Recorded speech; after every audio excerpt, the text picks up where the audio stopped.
আসসালামু আলাইকুম। কৃষি এগ্রো নার্সারির পক্ষ থেকে স্বাগতম। আমি মোহাম্মদ আমিরুল ইসলাম, জেলা নাটোর, থানা বড়াইগ্রাম, গ্রাম তালসো, কুন্ডপাড়া। এগুলো মূলত বাড়িটু জাতের লম্বা পটল।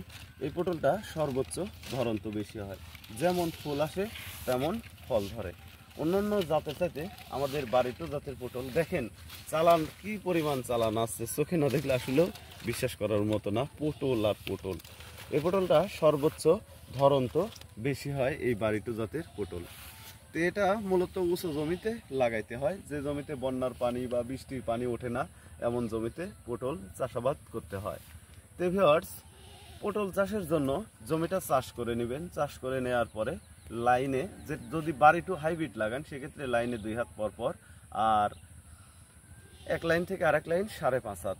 রোপণের আগে কোনো ধরনের সার প্রয়োগ করবেন না, সেক্ষেত্রে লতাটা পচে যাওয়ার সংখ্যা থাকে, কারণ এটা বীজ থেকে কোনো ধরনের চারা হয় না, এটা মূলত লতা থেকে পটলের চারা তৈরি করতে হয়।